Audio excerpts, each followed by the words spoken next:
Dumelang mangwanani malelepo vukenjani qenkqwas vanawe Africa. Welcome to Africa Good Morning, the news and current affairs show bringing you everything you need to know happening in the African continent and beyond. As usual, you are joined by Ashwin Mberi. Now, they're pretty, they're colorful, and they flutter and float in the air. What could they be? Well, you're talking about kites. Of course, who could imagine a better way to spend time than with a variety of other people? Every person with his or her own beautifully decorated kite. And you know, in Namibia, Windhoek is literally named after wind. I would love to see more kites in the air. And if you're celebrating, tag us along.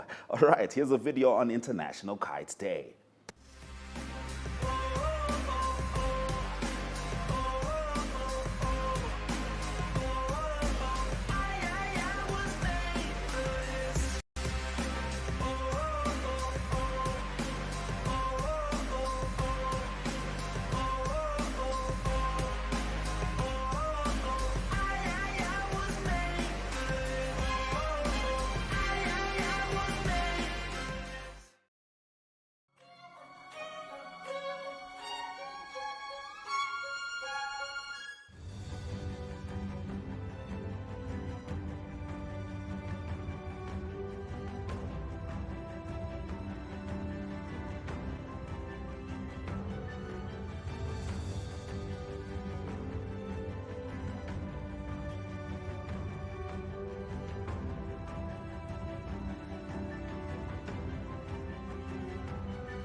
Today is Friday, the 14th of January, and these are the stories making headlines.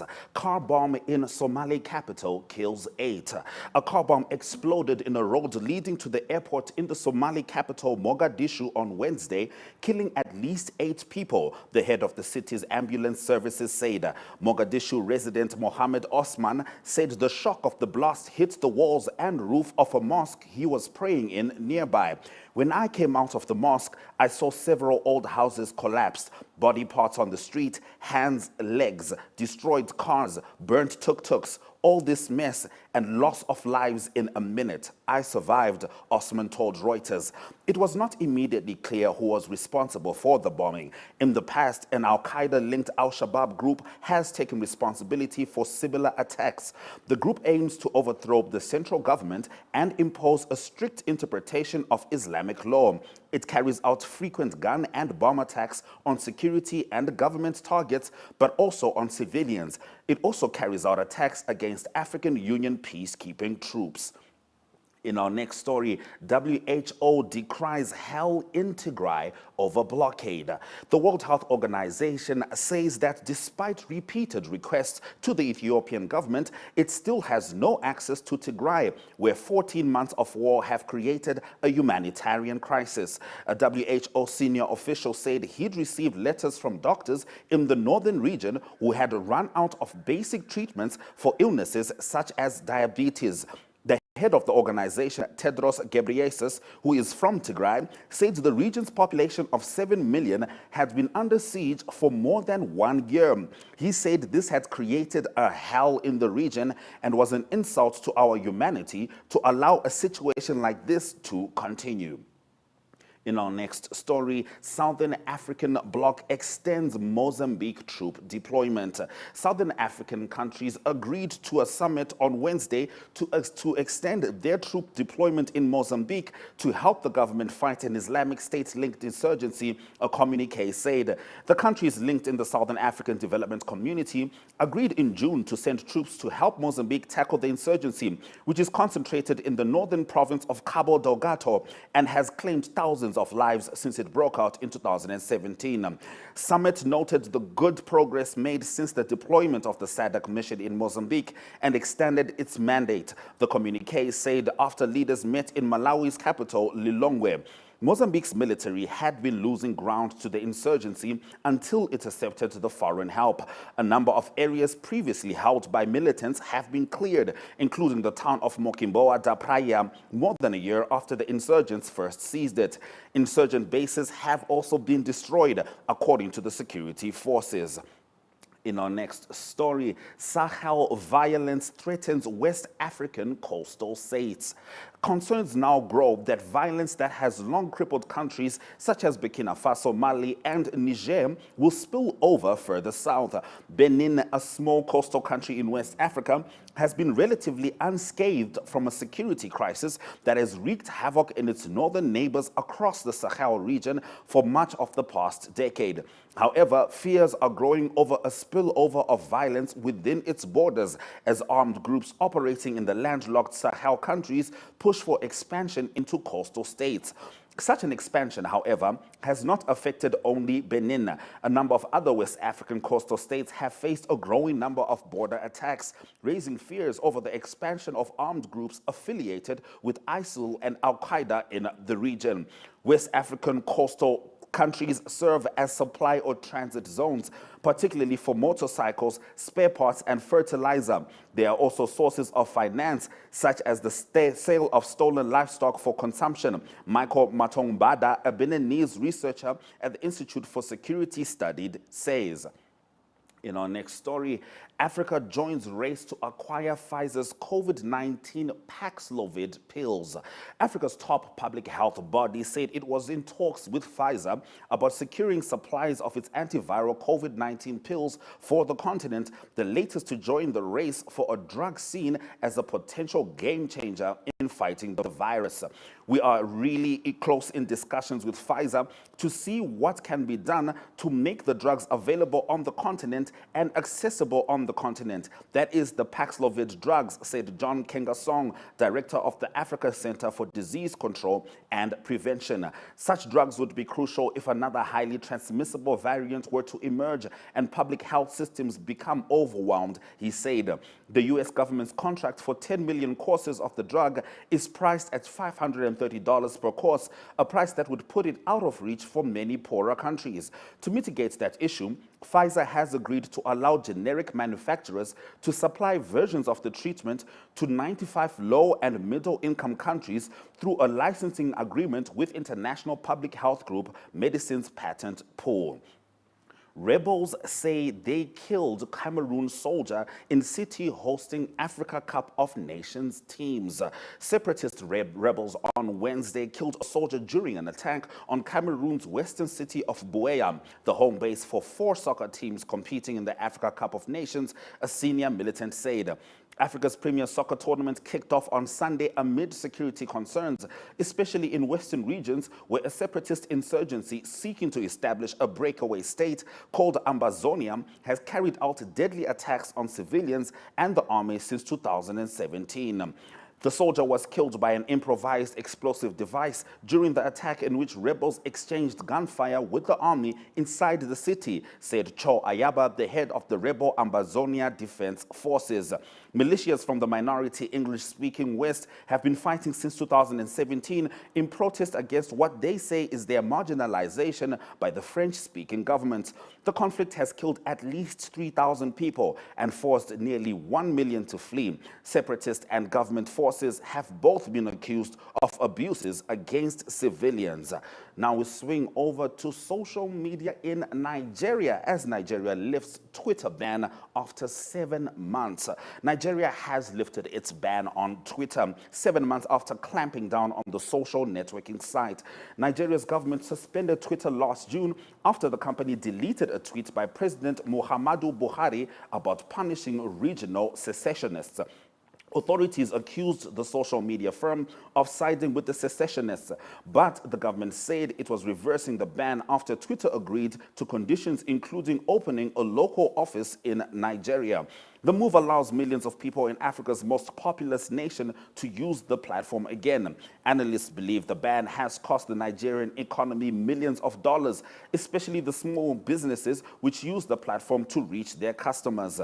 The government had ordered internet providers to block Twitter, alleging it was being used to undermine Nigeria's corporate existence through the spreading of fake news that could potentially have violent consequences. In our next story, we are still talking COVID-19 as Ivory Coast uses soccer to spur COVID-19 vaccination. Ivory Coast soccer fans watching the Africa Cup of Nations are being greeted at dedicated fan zones with rapid tests, masks, and COVID-19 vaccines, an initiative of the Health Ministry to spur vaccination. Soccer is the West African country's favorite sport, and thousands of fans have flocked to the Cup of Nations villages in the commercial capital Abidjan, where the matches are projected on giant screens.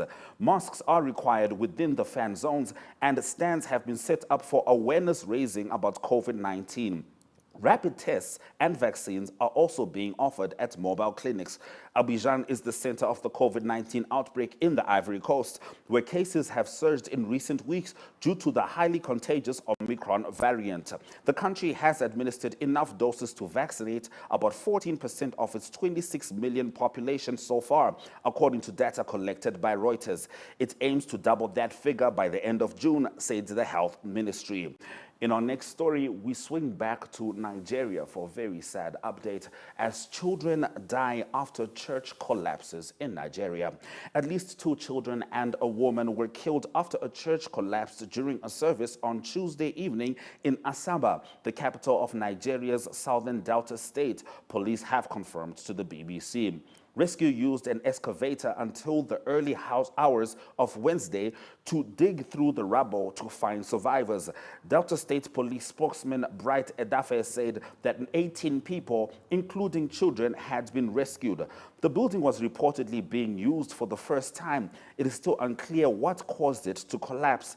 In November, more than 40 people died when a partially built block of luxury apartments collapsed in the city of Lagos. Construction experts say a lot of buildings cave in because of substandard material, negligence, and the flouting of construction regulations. We end our top stories in Namibia. Impending drought worries farmers in the north. In Namibia, farmers in the north of the country fear a severe drought is coming, with major impacts on crops, livestock, and food security. A phenomenon that is worsening in this country known for its arid climate, where farmers are forced to share their resources, water, and pasture with wild animals. It will soon be 2 months since they planted maize and other crops in their fields, but many communities farmers in northern Namibia have yet to see their seeds germinate. Without rain, crops are drying up in the southern African country. According to the Climate Prediction Center Africa Hazards Outlook, over the past week, rains have fallen in Zambia, parts of Zimbabwe, and Mozambique. This is in contrast to Namibia, where cumulative rainfall since October has been below the annual average of 534 millimeters in the capital, Windhoek. In response to the drought in 2021, Namibia also sold some of its wildlife, including elephants, in reserves. This operation is justified by the drought that has affected the wildlife for several years and which accentuates the conflict between the large mammals and the farmers. All right, that brings us to the end of our top stories. After the break, we're going to be talking about the world economy. Stick around.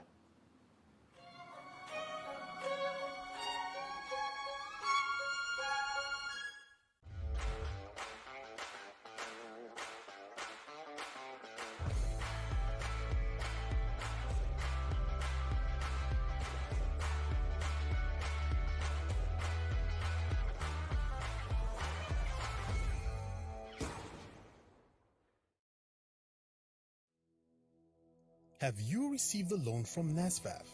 NSFAF loan is the same as any other loan. It must be paid and settled. NSFAF has a set of guidelines on how you can repay your loan and become debt-free. Therefore, it is important that you, a former beneficiary and a responsible Namibian, show your patriotism by helping pay back your loan and thus helping NSFAF become a revolving fund for the benefit of future potential students. By failing to pay back your NSFAF loan, you risk being blacklisted. or having a court order against you. So arrange with the fund to pay back your loan today. For more information on how you can repay your loan, visit our website at www.nasfaf.na or visit our Facebook page or Twitter. Do the right thing and hashtag payback the money.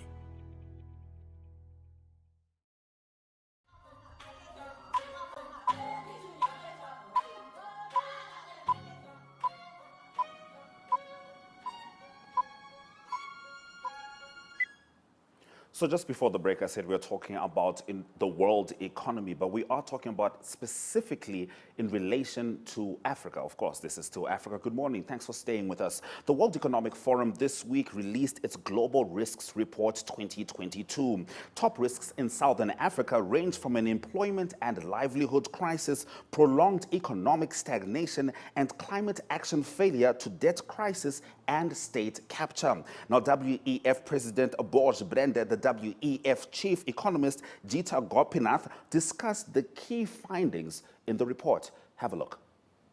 Very clear in this report, and my colleagues will go into it in depth, is that in the survey, all the respondents are also more and more underlining the environmental and climate crisis that we are faced with.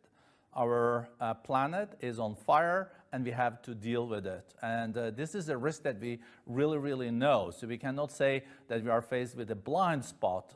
It is really also clear in the risk report that the respondents say there are two main challenges. One is a lack of implementation of what was agreed at COP26, a lack of implementation possibly on the net zero way of thinking in this century. And the second risk is then related to effect of lack of implementation and reaching 1.5 degrees zero is dramatic weather consequences, droughts, floods, wildfires, and etc. And here is, of course, adaptation measures necessary. The other one main risk that we are faced with, according to the survey, is inequalities and social crisis. We have seen growing inequalities, and how are we going to make sure that the social market economy is also using the necessary tools to address these challenges. And here I strongly believe that stakeholder capitalism, that the World Economic Forum is strongly then arguing for, companies also taking increased responsibilities in society, is one important piece of this. Short term, we are faced with global supply chain challenges. We do believe that they will continue also this year. We know there is huge inflationary pressure, and we also know due to the response to the crisis, there is looming debt crisis in the world that also reduces the fiscal ammunition moving forward among governments. And here I also believe that if we're going to deal then with inequalities, going to deal effectively also with climate and nature challenges, we do need more public-private cooperation, because the private sector can add to this. On top of it, we also see that geopolitical tension and a fractured world is really a big challenge. And the reality with all the main challenges that we are faced with, global challenges needs global solutions. And are those solutions going to be developed in this fractured world? Let's see. Back to you again, Adrian. Thanks, Borja. Well, Sadia, you and your team produced this year's report. And can you take us a little bit deeper, perhaps, on the kind of key issues that you identified in putting this together? Great. Thank you very much. And again, thanks to the team that put this together, the Global Risks Initiative team, and to our partners, Zurich, Marsh, and the SK Group. Let me put up a bit of the data from this 17th edition of the Global Risks Report. And we adapted our survey this year to understand a bit more about where the global mindset was among the 1,000 experts that responded to this survey. And first off, it's very clear that this confluence of all of the factors that have come together, all of the challenges that we're currently facing, are leading to a fairly pessimistic outlook.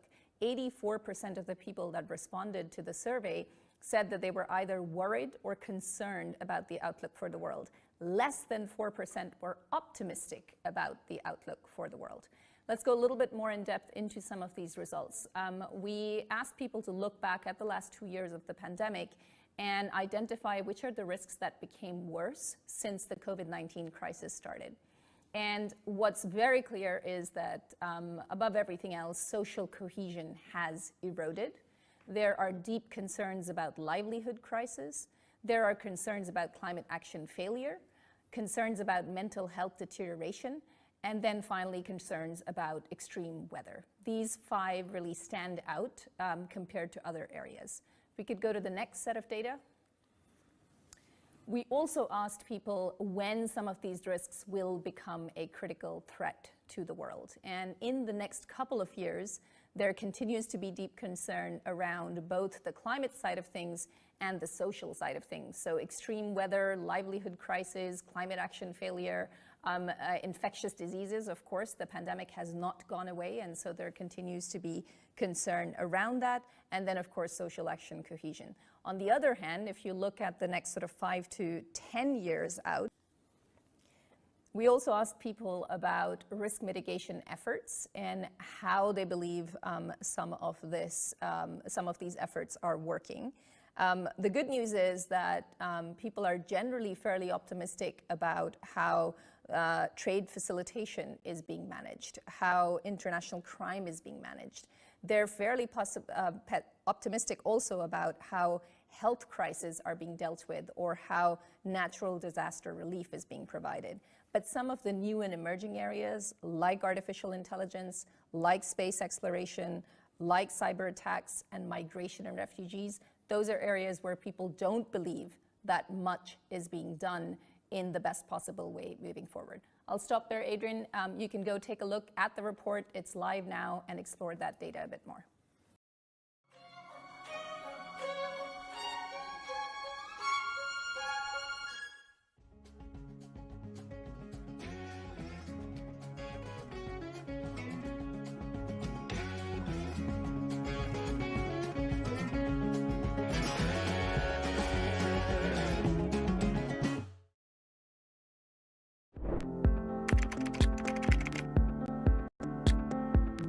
We know that violence against women and girls is pervasive everywhere in the world. So now imagine a conflict breaks out, or a natural disaster happens, or a global pandemic like the one we have seen since 2020 breaks out. Institutions are often focused on addressing this crisis. And in conflict settings, some of the institutions that are responsible for protecting women's rights collapse. The United Nations and UN Women work around the world to address some of these challenges. We make sure that women and girls who are victims of violence access services, including justice, health, psychosocial support, and reintegration. We also work to address the root causes that generate violence, for example, addressing harmful social norms and masculinities.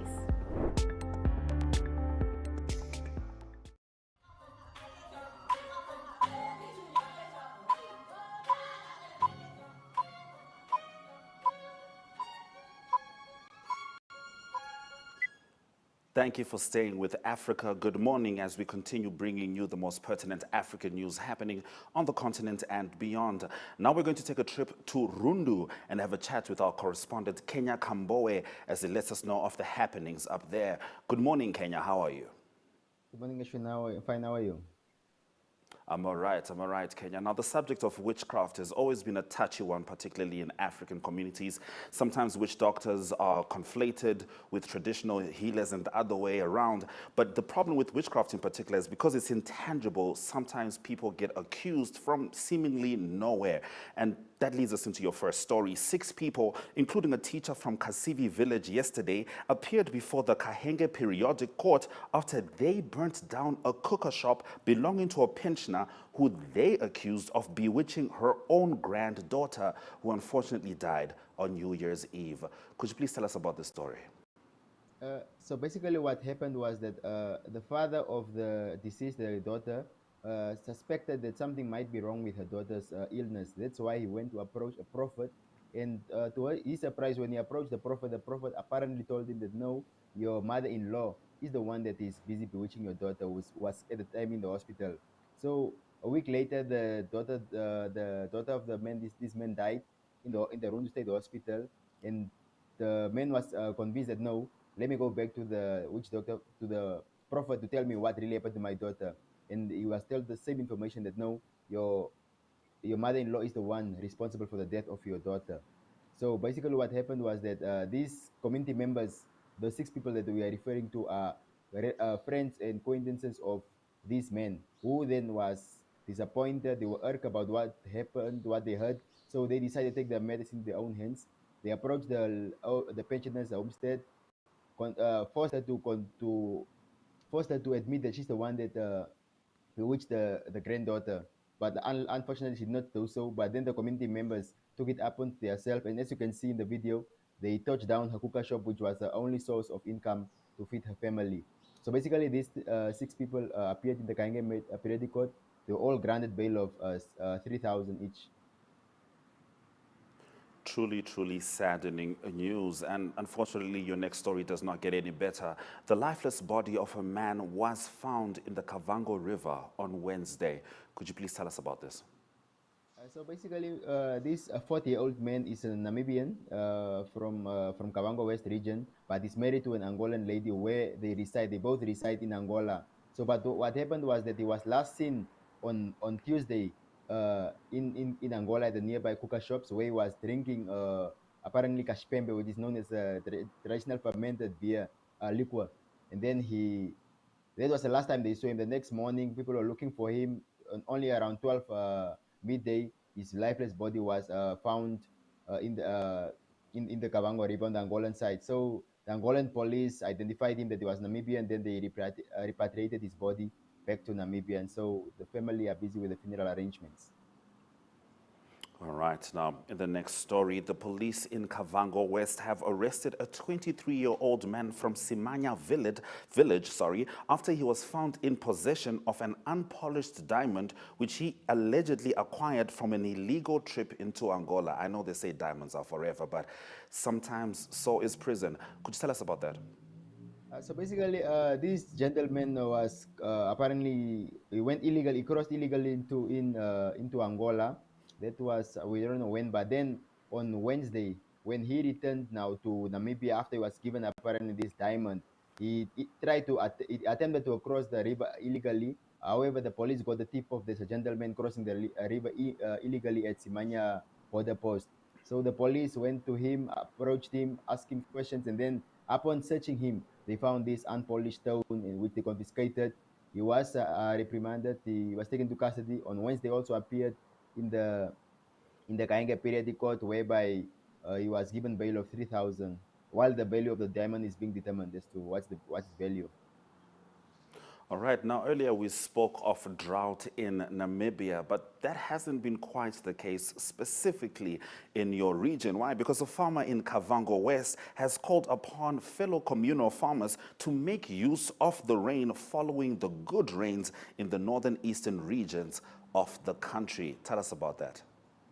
Yeah, so basically, if we go back to our Monday episode of Africa Good Morning, I spoke about the heavy rains that are being warned that are going to take place in the northeastern regions, is from Katima to Rundu and all that. So basically, as I was driving along the Kurenkuru Rundu road, I saw this family. They were busy plowing the mango field, and I was like astonished because 2 weeks ago I was in the north central north, and there was pretty much no rain. So I spoke to the farmer. He told me that no, we have received good rains and they are busy plowing. And as you can see, they're using oxen because they can't afford to do the modern way of using a tractor. So they basically just told those with oxen and having good fields that they've received good rain, they should take the chance and start plowing because they suspect that there's going to be a good rain. So they just encourage all those other farmers that if you are in the Kabango or the Zambezi region, take this opportunity and start plowing because if you the more you wait, the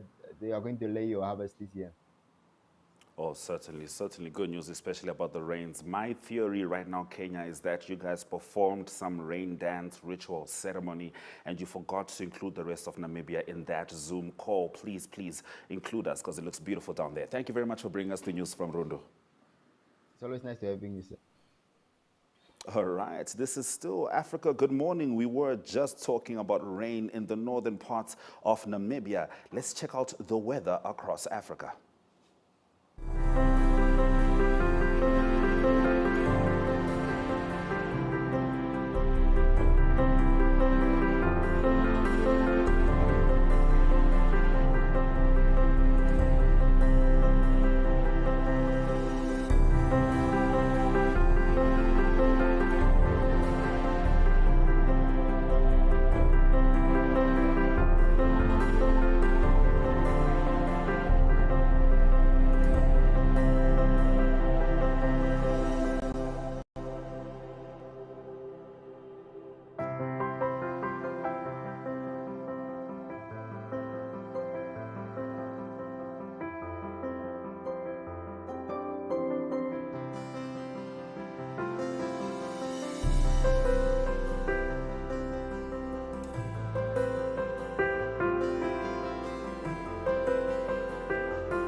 Now, it's been atop many a headline and certainly consistent throughout the news cycles. But what do we know about the Omicron variant so far? WHO's Dr. Maria van Kerkhove updates on the transmissibility, severity, and symptoms and ways to protect yourself in Science in 5.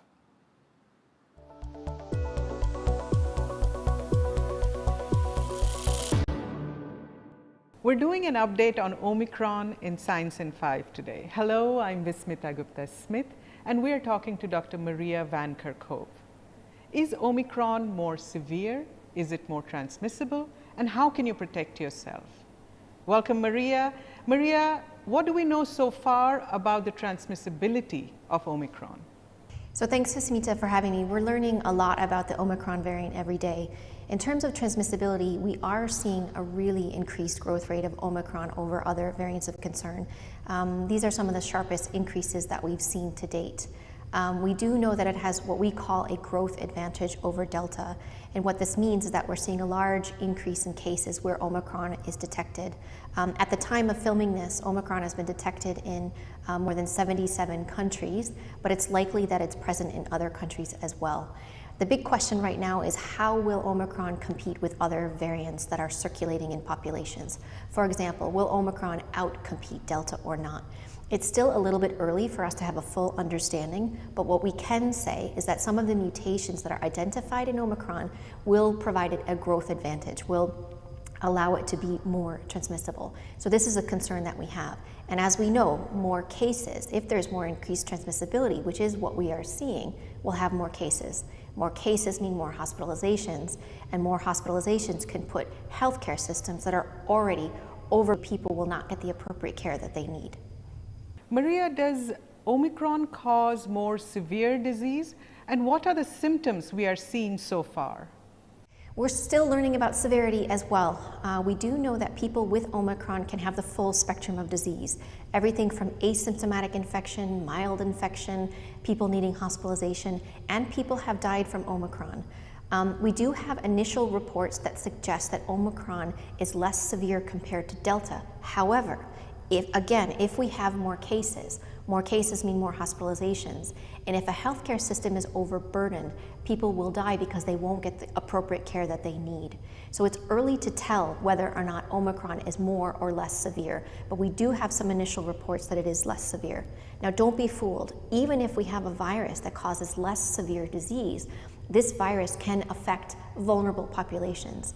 And we know people with underlying conditions, people of advanced age, if they are infected with any variant of SARS-CoV-2, including Omicron, they are at an increased risk of developing severe disease. So it is really critical that even if we do see more mild disease, we still do everything that we can to reduce transmission in all populations, people who are vaccinated as well as people who are not vaccinated. In terms of disease presentation, there are many studies that are underway that are looking at this in people who are infected with Omicron compared to other variants. We have not seen a change in the disease profile. For example, we haven't seen a change in the symptoms that people present with Omicron compared to Delta. So you won't be able to tell the difference. So the best thing for you to do is to keep yourself safe. Get vaccinated when you can and make sure that you take steps to reduce your exposure to this virus. Maria, what can people do to protect themselves against Omicron? And what about the current batch of vaccines? So there's many things that people can do to keep themselves safe. First of all, is get vaccinated.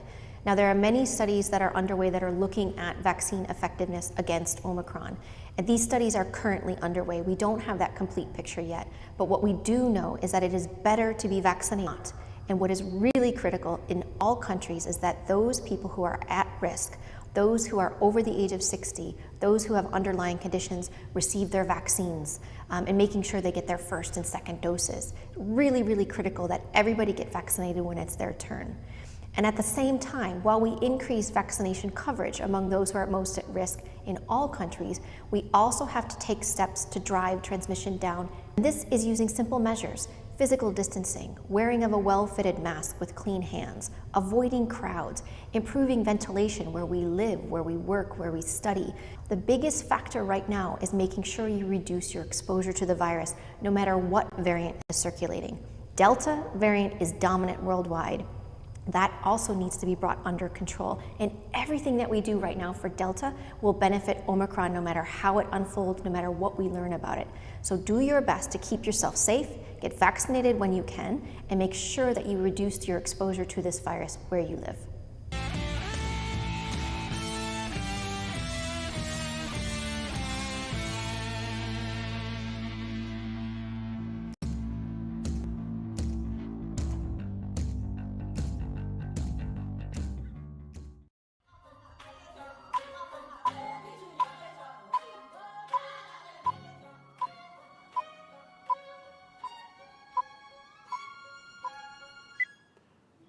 Thank you for staying with Africa. Good morning. It's time for us to get into your economic news stories, and we start off with Zimbabwe-Zambia rehabilitation work resumes on Kariba Dam.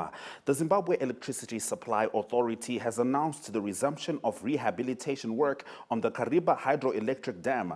This work is expected to cause load shedding in Zimbabwe and Zambia as the dam serves the two Southern African countries. Following the request of the Zambezi River Authority to reduce generation levels at the Kariba North and Kariba South power stations, some units at the Kariba South power station in Zimbabwe will be taken out of service on a daily basis. The rehabilitation work that has been underway for several years has been stopped in December 2021 to reduce the impact of load shedding. The dam is now being rehabilitated by GE Hydro France, a company based in Boulogne-Billancourt and subsidiary of the American group General Electric. In our next story, investors pumping massive funds into Namibia. The strong recovery in global commodity prices such as diamonds, uranium, zinc, copper, and tin, which are abundant in Namibia, has strengthened mining investment. According to Shelley Lowe, a research analyst at PSG, positive foreign direct investment momentum has maintained in the third quarter of 2021 as net FDI recorded an inflow of $93 million compared with a smaller inflow of 17 million during the previous quarter. Consequently, the cumulative net FDI inflows in the first 3 quarters of 2021 were $262 million, which is the best performance since 2018, Low added. Meanwhile, the Bank of Namibia pointed out that production of diamonds, uranium, zinc concentrate, and gold rose compared to the previous quarter. Now we swing back to the House of Stone as Zimbabwe banking sector loans advances on the rise, says central bank. Banking sector loans and advances in Zimbabwe are on the increase, with foreign currency loans accounting for 32% of all advances, the central bank says. The non-performing loans ratio has sagged to below 1%. Although Zimbabwe has largely battled for currency stability, its banking sector, including units of Nedbank, Standard Bank, and Standard Chartered, has been boosted by a 53% surge in income growth, as well as a surge in non-interest income, owing to the robust uptake of digital, mobile, and online banking. Banking sector executives told Business Report yesterday that they had tightened lending criteria in a bid to root out the risk of non-performing loans, while mortgages were also now being shifted to foreign currency denomination to guard against local currency fluctuation risks. Now, in the last of our economic news stories, gloomy outlook for global recovery. Only 1 in 10 World Economic Forum members surveyed expects the global recovery to accelerate over the next 3 years. A poll of nearly 1,000 businesses, government, and academic leaders found, with only 1 in 6 optimistic about the world outlook. Climate change was seen as the #1 danger by respondents in the WEF's annual risks report on Wednesday, while erosion of social cohesion, livelihood crises, and mental health deterioration were identified as risks which had increased the most since the start of the COVID-19 pandemic. Extreme weather was considered the world's biggest risk in the short term, and the failure of climate action in the medium and long term to 10 years, the survey showed. All right, that brings us to the end of our economic news stories. Next up, economic indicators.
Thank you for staying with Africa. Good morning. Now, I may seem relaxed, but today is a pretty tense day for me. After Zimbabwe played Senegal, I'm really hoping for a win today at the Africa Cup of Nations. So to take us into the sports news, please welcome Ari Hochad. Good morning, Ari. How are you?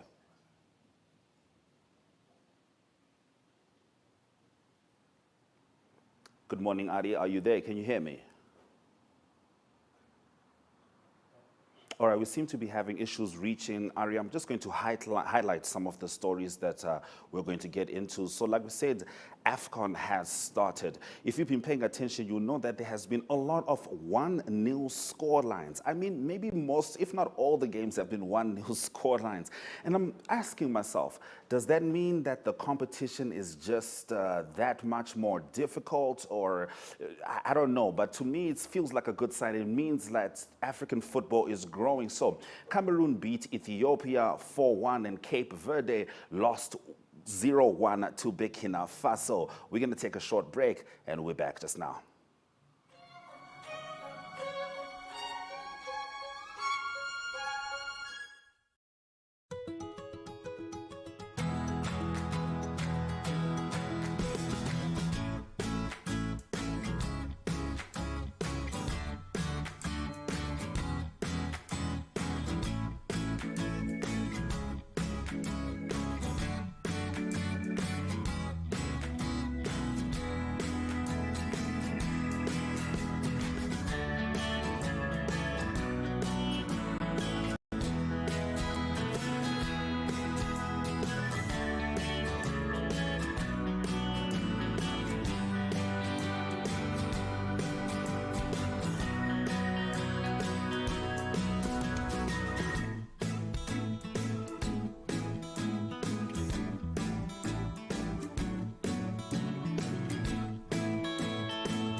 All right, Ari, just now I spoke about the first big goal scoreline from the Africa Cup of Nations happening right now. Please get into that and the rest of your sports stories. Yes, very good morning, Ashwin. Nice to talk to you, sports. I'll be real quick. AFCON, the African Cup of Nations, is the big news. That is the host that is through to the last 16. That is the Africa Cup of Nations. It is a 4-1 that they beat Ethiopia. It is Cameroon that's been through. And another result from yesterday is that Burkina Faso beat Cape Verde by 1. Cameroon, they beat Ethiopia for 1. They through to the last 16. Two games happening. It is Mali playing Zimbabwe. That is a big game. There's the Zimbabwe supporters. Massive game for Zimbabwe. They need to beat Malawi and then also beat Guinea to go through. So a big game. That kickoff is 6 p.m. today. Then also Senegal play Guinea. Morocco play Comoros, and then Gabon play against Ghana. That is also today. On to some netball news. There's some netball happening. Great tournament for South Africa happening in London. It is the Proteas that play in they call it the Quad Series. It's 4 teams playing, 4 strong teams playing. It is South Africa competing against Australia, England, and New Zealand. And that is starting tomorrow. Africa plays game against the hosts England. That is the first game. Then South Africa play on the Sunday against Australia and on Tuesday against. We seem to have lost Ari. He was just giving us the netball report over there. And of course, also on the weekend, motorsports, Dakar Rally ends today in Jeddah, Saudi Arabia. And in cricket, South Africa hosts India in a 5-day test in Cape Town. And then in tennis, Novak Djokovic has officially been seeded #1 in the Australian Open. That brings us to the end of our sports news updates. We'll take a short break and we'll be back with your highlights.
Africa Good Morning has been streaming live from 7 a.m. throughout the week, bringing you news stories happening in the African continent and beyond. Now, if you perhaps missed our top stories at the top of the hour, or if you need a recap, let's have a look at the headlines. Car bomb in Somali capital kills 8. WHO decries hell in Tigray over blockade. Southern African bloc extends Mozambique troop deployment. Sahel violence threatens West African coastal states. Zimbabwe-Zambia rehabilitation work resumes on Kariba Dam. In soccer, the Africa Cup of Nations continues today with one of the feature games being Zimbabwe versus Mali. Those have been our stories. Make sure you catch a repeat of the show on oneup2.com from 8:30, where you can also catch the rest of NMH's programs. And if you have some thoughts on what we're doing over here, or if you have some ideas you'd like to share, send us an email at agm_2centsworth@nmh.com.na. Would love to know what's on your mind. And of course, you can always catch us on Facebook and Twitter. Get typing away at Africa Good Morning. It's been fantastic having you. We certainly hope you're staying safe, getting vaccinated, wearing your masks, and not gathering unnecessarily. Now, the Shona say, Vakawonana havashayane. Those who have found each other can never lose each other. See you on Monday.